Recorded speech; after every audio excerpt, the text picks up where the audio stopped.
Ruby in the Water, written by J.P. Sterling, narrated by Rachel Brandt.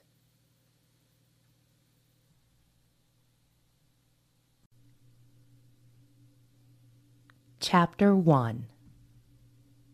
Tonight was the night. Imperative to 17-year-old Peter Arnold's career. It was opening night of his first headlining tour to promote his classical piano album, Ruby in the Water.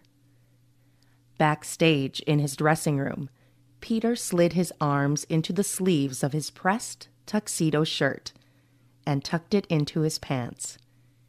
He reached into the side front pocket of his jacket to retrieve his monogrammed cufflinks and pinned his French cuffs closed.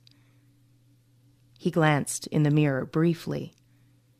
A recent haircut left his blonde hair too short to reveal the soft wave in his hair. Whisker stubble shadowed his baby face. A fan hummed on a nearby table.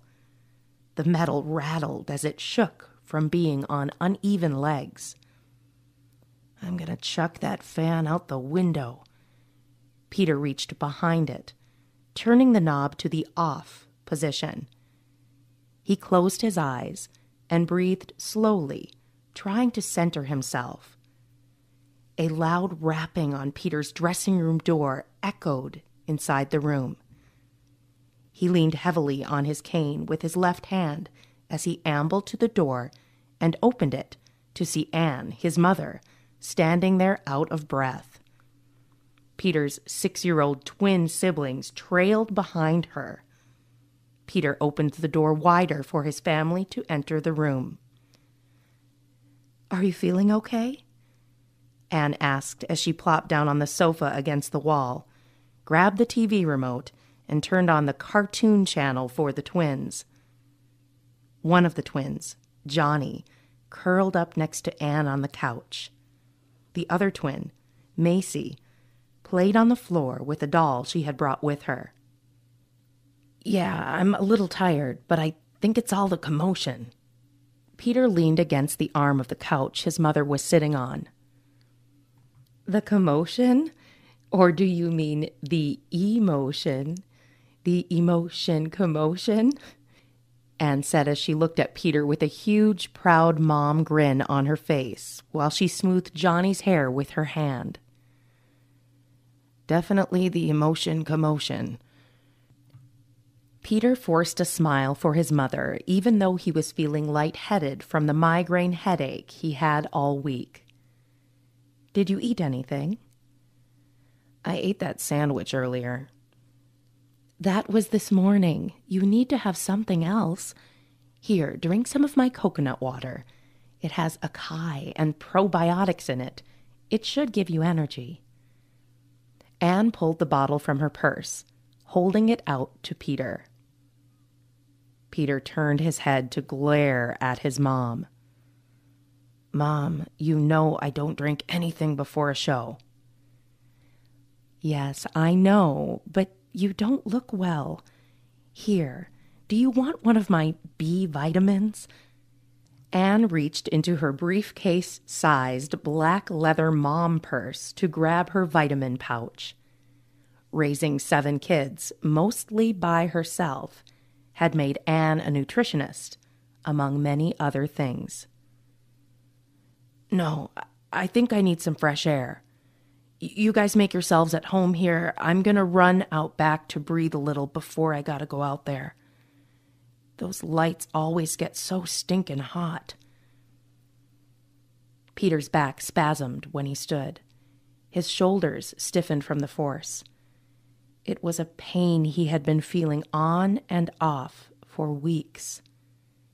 He tried to ignore it, hoping it would go away. "I just have to get through the next 3 hours, and then I can lie down."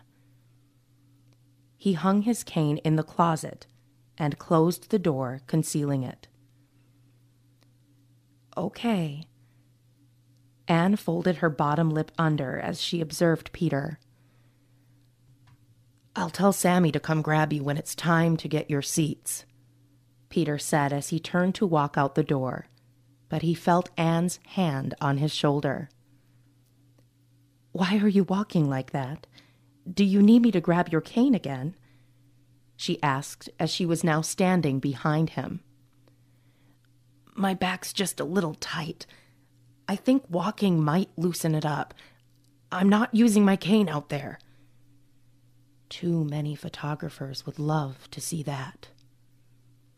Peter's piano talent gave him the confidence he needed to get through life.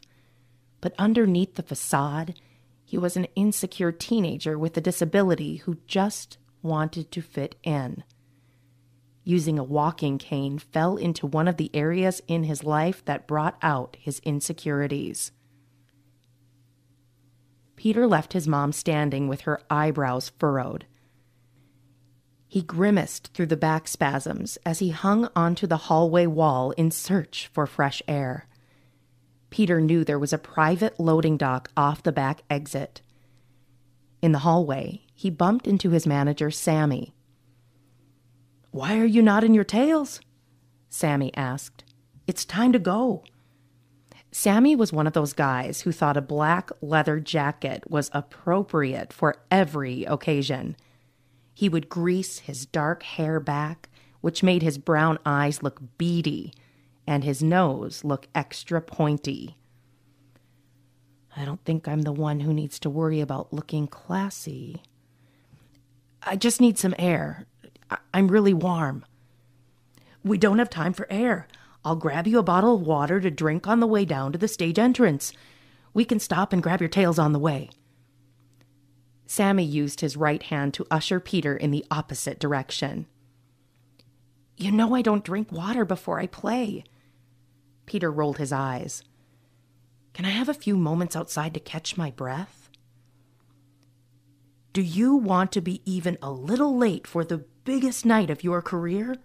There's dozens of critics in the audience tonight waiting to swallow every mistake you make, just so they can regurgitate it up later in a bad review in the morning.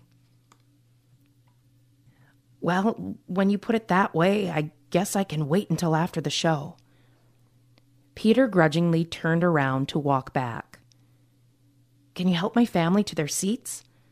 I got them front row tickets tonight, Peter asked as they stepped back into his dressing room for his tails. His dad, Thomas, and Peter's 3 older brothers, 12-year-old Shiloh, 19-year-old Tane, and 20-year-old Paul, had shown up, finally. The only family member missing was Peter's sister, Marie, but she was overseas on her yearly mission trip. Peter's family visited loudly as they enjoyed the rare evening out together. Hey guys, I have to go on now. Sammy's going to help you to your seats, Peter shouted over their voices as he stretched his arm into his coat sleeve. He let out a heavy breath with the new layer of dense clothes as he tugged at his collar to loosen it. Good luck! We love you! A chorus of good wishes sang from his family as they filed out the door. Anne was the last one to hug Peter. She lingered in their embrace and left him with a wink. Peter didn't have time to get nervous before the show. Piano was an exhalation to him, an automatic release, like a reflex. The hardest part of performing was right after the lights dimmed. A singular white spotlight illuminated the piano, inviting him over.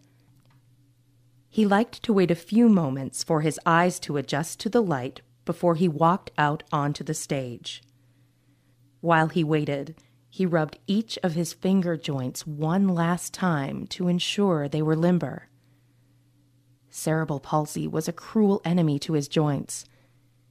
It was only the repetitive motion of playing piano that loosened his joints enough to open them all the way, allowing him to gain strength and become almost normal. Piano opened Peter up in many ways that even went beyond the physical. It exposed his soul. It was a lifeline through childhood, giving him a positive focus. It drowned out the critics who called him a brat. It gave him an identity. Tonight, walking out to the piano, he was handsome in his dark suit with his lady killer blue eyes. Always walking with at least a limp, he slowly strode to steady his weak legs. Struck by the intensity of the applause, which exploded, he felt the stage floor vibrate beneath his feet. Peter was grateful for his fans. There were a lot of them, as he had been playing publicly since he was in kindergarten. His disability, layered with his dramatic delivery, made the industry covet him. He was their unicorn. This is the moment my dreams come true. He briefly glanced around, waved, and then sat down in his normal position at the piano. Without pause, he struck his first chord. Peter swayed into the music as he reached for the keys. His back spasms worsened. He sucked in air and stiffened, unable to relax. A few loud, disorganized chords bombed out of the piano. Peter felt a constricting pain in his lower back, unlike any of the previous ones. It sucked all breath from his chest. "Not now," he cried inwardly. "I've got to push through it." Unable to get enough oxygen or forgive the pain, which felt like his interior flesh was twisting into knots, he had no choice but to give into it. He keeled over onto his side and then all the way onto the ground. Grabbing his back as he laid on the cold stage in the fetal position, he cried. Anne leaped from her seat and ran to her son. His father, Thomas, was right behind her. The audience buzzed with hushed whispers. "Peter, can you hear me?" Anne had crawled up next to him on the stage floor with her face pushed inches from his. "My back hurts," he winced. "I think I'm going to die." Thomas, a trained physician, leaned in, assessing him. "It's your kidneys. We need to get you out of here. Can you walk?" Peter screamed as to confirm there would be no walking. Without wasting another second, Thomas scooped Peter up like a new baby and carried him out the stage entrance with the family trailing behind him. "Shiloh, take my phone. Call the hospital ER. Tell them I'm on my way down there. Ask for Dr. Grayon and Dr. Arbeck. Paul, can you take everyone home in Anne's van? I'll go with your mom and Peter in my car. I'll call you when we know more." Thomas hollered out instructions to Peter's brother, Paul, as he ran down the corridor and out the back door. Peter's cries weakened. "He's passing out. We need to hurry." They ran to the car, and as they were getting Peter settled in the back seat, Sammy approached them. "What do I do?" Sammy asked. "Tell them the show's over," Thomas said. "But first you're going to drive us to the ER." He tossed the keys and made his intentions clear. "Floor it." Thomas crawled in the back seat and laid Peter's head on his lap to monitor his vitals. Anne jumped in shotgun and barely shut her door before the tires squawked so loudly 2 cars in the nearby intersection slammed their brakes in confusion. Peter saw the roof of the car. Barely. His pain was easing now, but everything seemed so hazy. Sounds became muffled and unrecognizable, and then a blur. Somewhere in the distance, Peter heard a church organ groan out, concluding, "Ave Maria," as parishioners herded themselves out the back door of his church. He was dreaming now. It was an automatic dream sequence he had his whole life. It haunted him, calling him toward her like a magnetic field. As always, the dream replayed succinctly and without pause.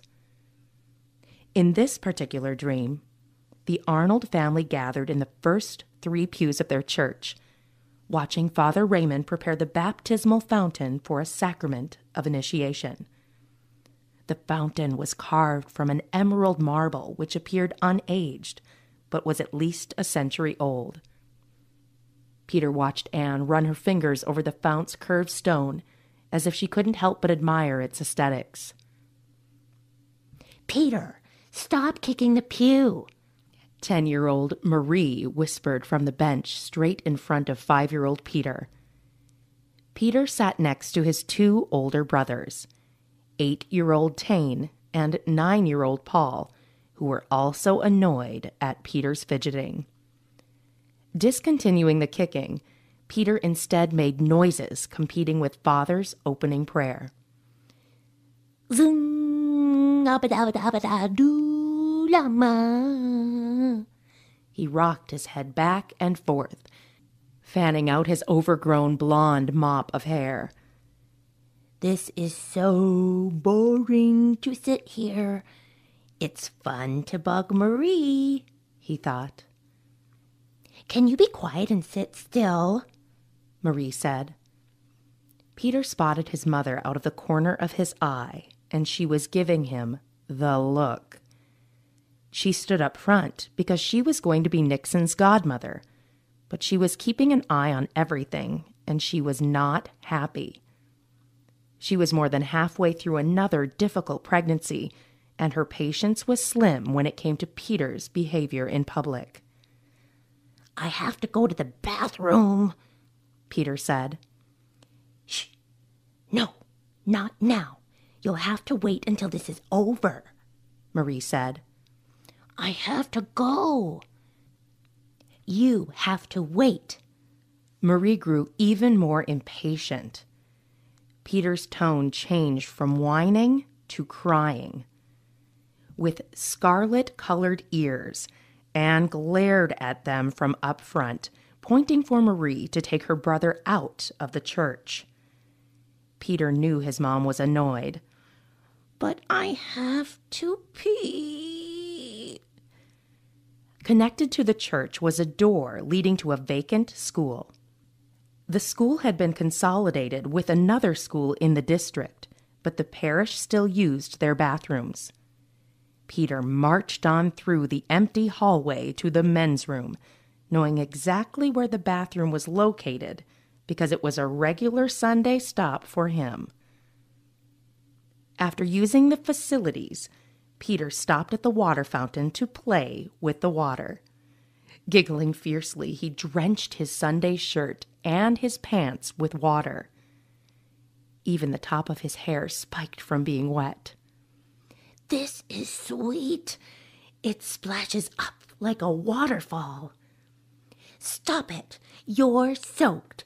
Mom's going to be so mad at you." "I'm hot. I don't want to go back." Peter wiggled into the corner to avoid being caught and scrunched down his body in protest. Suffering from cerebral palsy, he had to wear leg braces to assist him with walking.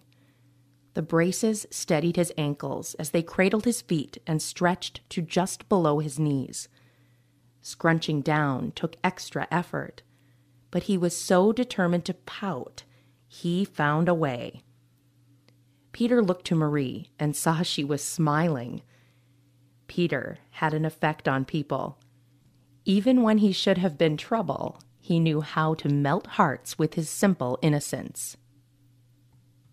Peter saw something out the window. "A slide." He shot up, took 2 seconds to balance himself, and ran out into the church backyard where a small playground rested. He was halfway up the slide steps when Marie raced out behind him, screaming. Peter ignored her. He was in his happy place, climbing the stairs and singing nonsense tunes.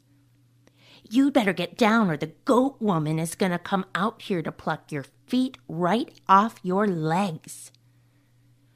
"Whee!" sang Peter on his way down the slide. "What's a goat woman?" "It's the lady who lives in the house on the hill." Marie pointed at a decrepit-looking house set up on the hill behind the church. Peter had never been allowed on the playground before, so he had not noticed the house. He looked at the house and its surroundings. The church was in a slightly rural setting on the edge of town, and behind it were rolling prairie hills. Evergreen trees freckled the surface of the hills on one side and grew thick on the other side. The house was slightly camouflaged as it sat on the edge of the first tree row.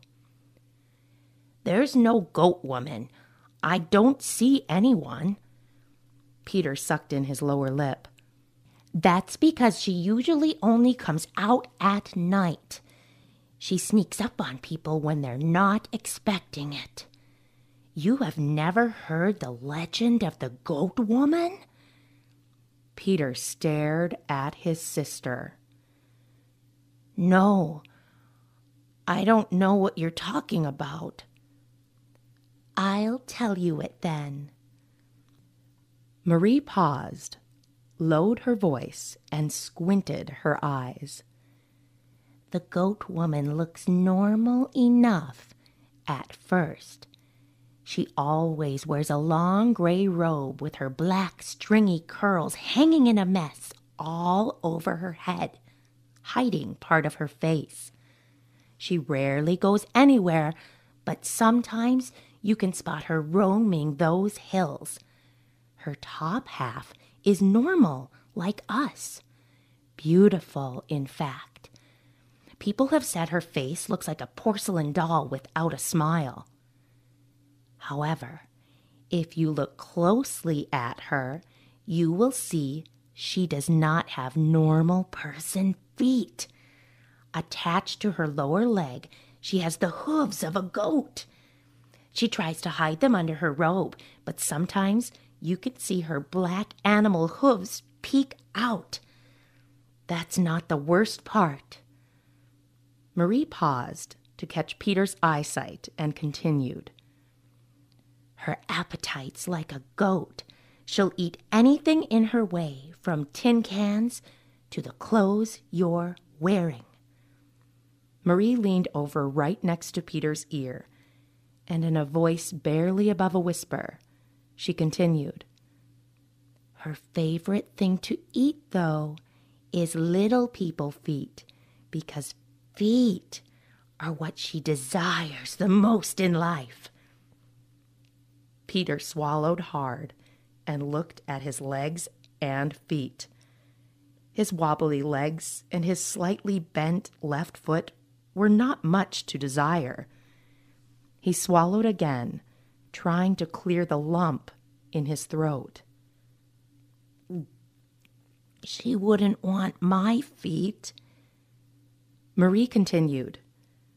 "She used to prey on little kids at the school here, and that's why they shut it down.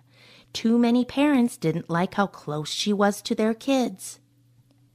I guess there was an incident a few years back. Now she waits all alone in her cabin for unknowing kids to come a little too close." Marie's eyes popped open wide and she screamed, "Look out!" Peter felt something pulling him backwards and down to the ground. Falling all the way back, he looked up and saw her face, her glowing green eyes. It was the goat woman.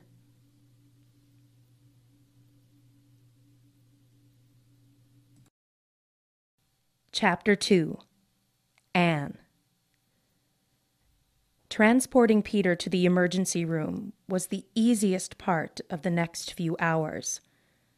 Upon arrival, Thomas and Anne were pushed out of the way and restricted to the waiting room. They watched hospital staff push Peter's white rolling cot out of the corridor through two heavy metal doors. The clanking of the doors closing left the room in silence. Anne stared at Thomas with wide eyes, looking for answers in Thomas's own brown eyes. But he had no answers. It was time to wait. The footsteps and voices of people bustling down the hall muffled together in the background as Anne kept her ears attuned, waiting for the clang of the door to reopen with news. "Can you call someone to tell us what's going on in there?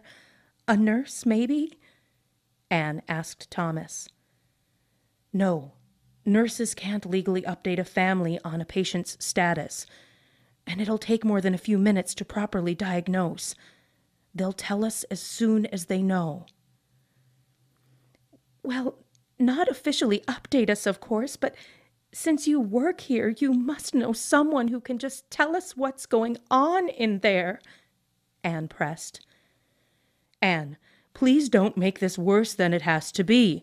This is protocol. Family waits in the waiting room until the doctors can talk to them. I'm a doctor, yes, but not a magician. I hate this just as much as you." Thomas grabbed Anne's hand. "Sorry, I'm just worried." Anne sighed as she retreated into her head. "We're supposed to be on a bus right now to start Peter's tour. This was supposed to be one of the happiest days of our lives." Closing her eyes, Anne shuddered at her recent memory of Peter's face hanging to the side as nurses rolled him away. "Please, baby, open your eyes for me," she had prayed, but he never did. She thought it was ironic how many times she had prayed in desperation during Peter's younger years for him just to close his eyes and keep them closed so he would sleep. And now the thought of them closed terrified her. From her memory, she could almost hear his sweet voice calling out to her from across the hall after he had woken up, yet again, from another nightmare. In her daydream, Anne remembered it all too well. "Mom! Mommy!" An urgent voice had cried from across the hall. Rolling over, Anne slid her feet out of bed and onto the floor, robotically walking towards the voice as she had done thousands of times. Once in the hall, she glanced at the microwave in the kitchen, and it read 12:45 a.m. "A whooping 45 minutes since I got Peter to go to sleep," she thought as she made a mental note to just stay with Peter because she would not do the back and forth stuff tonight. Anne peeked into his room. A 5-year-old Peter sat up in his bed with big tears running down his face. She crawled up next to him, laid her head on his pillow, and patted the spot next to her head for him to lie down, too. He cuddled her, and still sobbing, his tears quickly tickled Anne's cheek. She reached out to rub his back and whispered, "You're okay." "It's the goat woman," he said as he sobbed. "The goat woman," he enunciated better. "The goat woman? Again?" "Yeah, she's really scary." "Peter, we've talked about this before. There's nothing scary about the goat woman. She's called that because she literally used to raise goats, and they lived on the hill with her. Everyone saw them, so they called her Goat Woman." "You know her?" Anne paused for a long time, unable to find a better way to explain the Goat Woman. "I knew her a while ago. She's harmless, Peter. Do you think Father Raymond would be okay with letting someone live there if they were bad? No, I guess not. So, do you think we can go to sleep now? Okay, but I've got to go to the bathroom. All right, go ahead, but hurry up. After a few short minutes, a drifting Anne heard Peter tiptoe back into the room. Anne felt Peter snuggle in next to her and pulled her arm on his tummy. Something he had done since he was a little nursling. Giving herself permission to relax, she let herself fall into a light sleep. A moment later, she was pulled from her sleep by little fingers digging into her arm, quiet sobs, and something else. A warm, wet sensation on her stomach. You peed the bed again. I still have a pile of sheets from last night to wash. She opened her heavy eyelids. Mechanically, from habit, she sat up and reached for Peter's blanket, piled on the other side of the bed. She straightened it out and checked it to make sure it wasn't wet. Anne held the blanket up against her chest for Peter to snuggle into as she pulled him out of bed. She walked to the dresser, grabbed dry pajamas and underpants, and changed him. She glanced at the clock, which now read 2:10 a.m. Peter still sobbed softly, and until this point, Anne had thought it was because he was wet, but under his quiet sobs, she heard about the goat woman. Honey, there's no lady who's going to hurt you. Anne noticed, even though Peter was sobbing, he was still half asleep. I just need to be quiet and get him back to bed before he wakes up all the way. Glancing at the soiled sheets, she decided to ignore them, as she just didn't have the energy for it now. She sighed and carried Peter back into her bedroom. They both snuggled into bed next to Peter's dad. As Peter fell back to sleep, Anne heard a quiet, "I sorry, Mama." And then silence. And then she was asleep. Mom! Mom!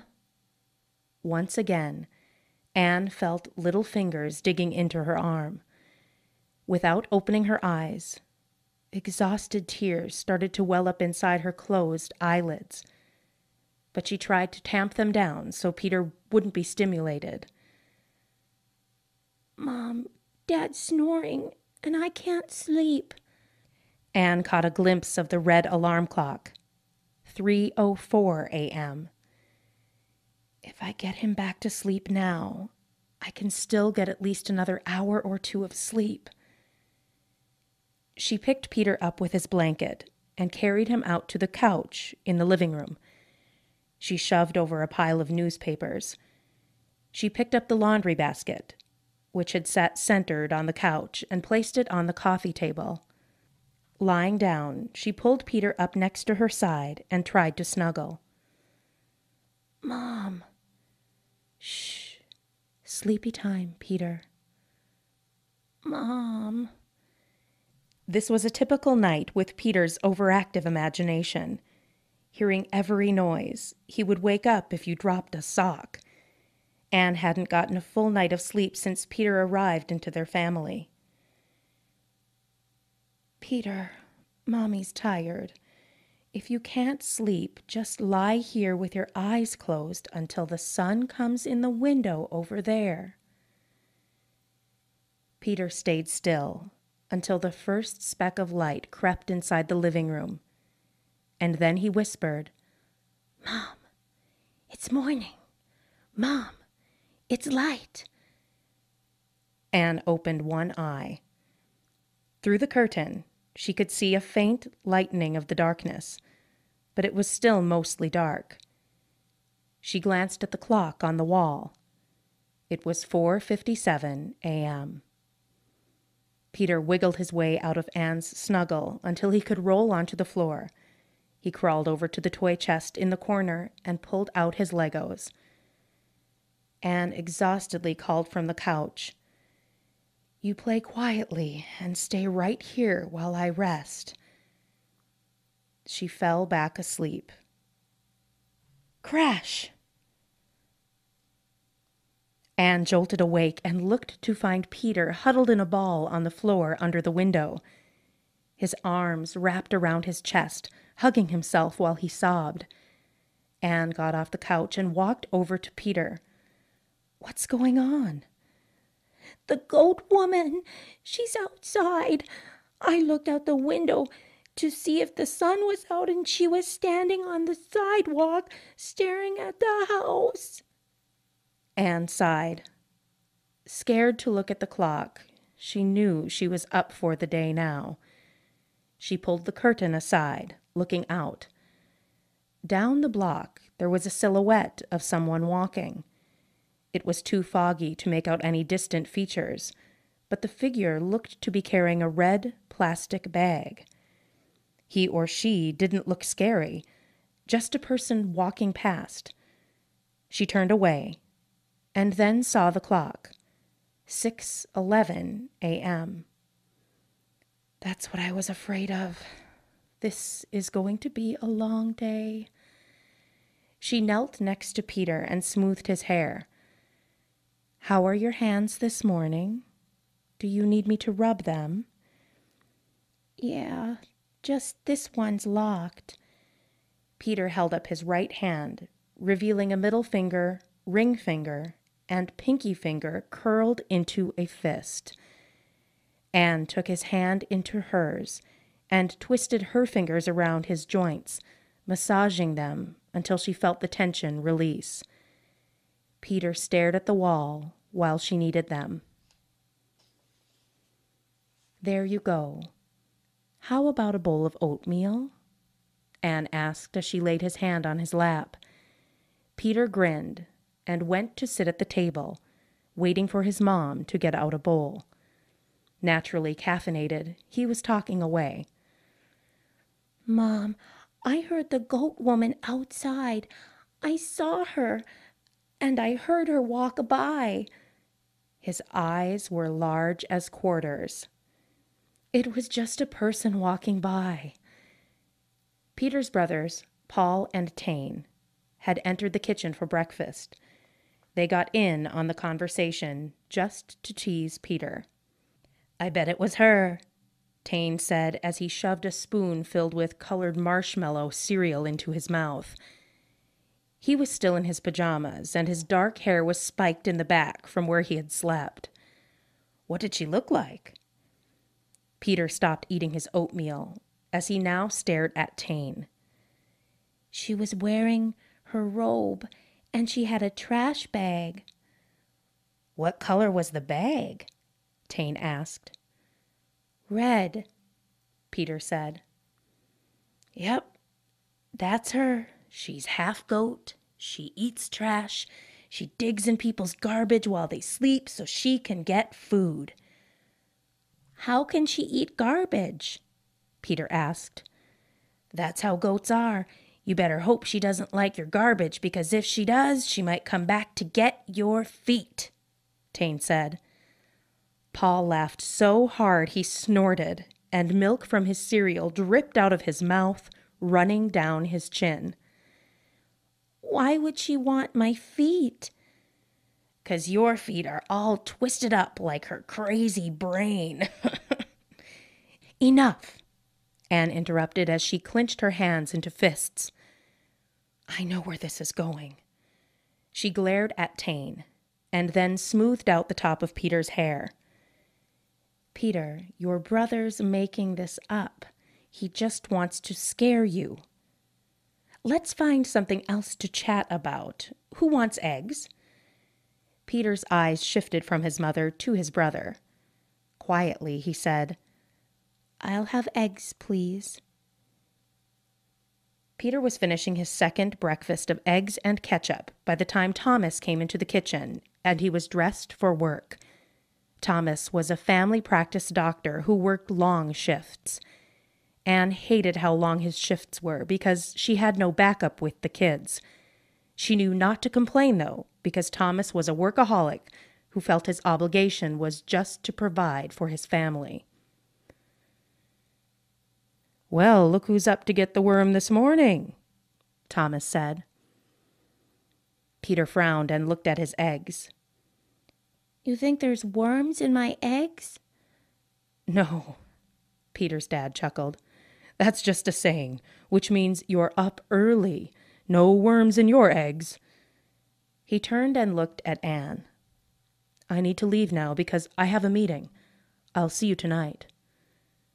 Anne kissed Thomas goodbye and then hurried to get the kids into her van. All 3 of her boys went to the same elementary school.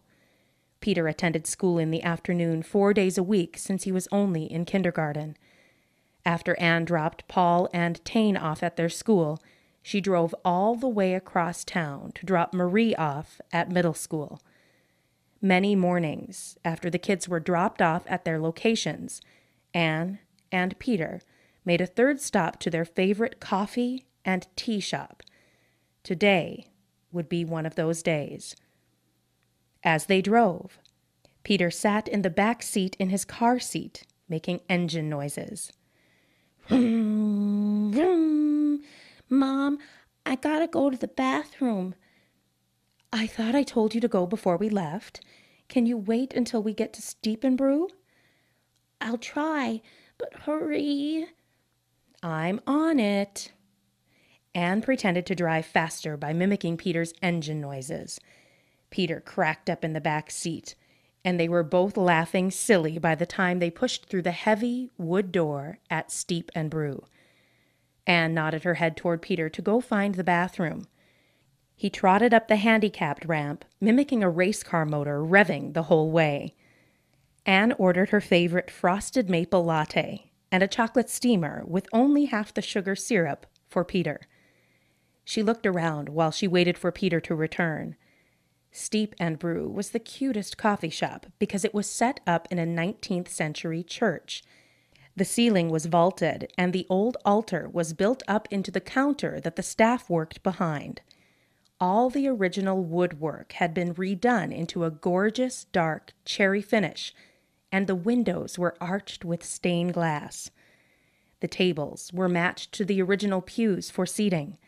They always had fresh art hanging on the walls from local artists, and the best classics set out to be read. There was a fish tank near the door. "Fishy," Anne heard Peter say, and she turned and saw her son making a fish face as he pointed to the tank. Their regular routine was to look at the fish while they waited for their drinks. Making fish faces at each other, they studied the tank and noticed the different things in its interior. A few months ago, someone put a metal ornament into the tank, which had a matching magnet. The magnet could be placed against the glass to catch the metal ornament, and you could drag the ornament along the inside of the glass. Peter loved playing with it as he watched how the fish interacted with the moving ornament. In a previous visit, Peter was playing with the magnet and ornament, and the ornament fell too far into the interior of the tank. The magnet wasn't strong enough to catch it, so the ornament just sat there, immobile. Every single time they came to Steep and Brew, since the ornament fell too far inside, they had to check to see if it had moved. Peter was so persistent that he would still ask for the magnet and point to the ornament, and didn't understand why it didn't move. "It's broken," Anne said for what felt like the 100th time, explaining the situation. "No." "Yes, it doesn't work," she repeated, as she looked for something else to distract him before he had a meltdown. "Look at the fishy." "No, I want that." Peter pointed at the magnet. "I want that magnet." "It's broken. Look at the fishy." She pointed at the fish, and she saw someone had dumped a plastic-looking ruby into the tank.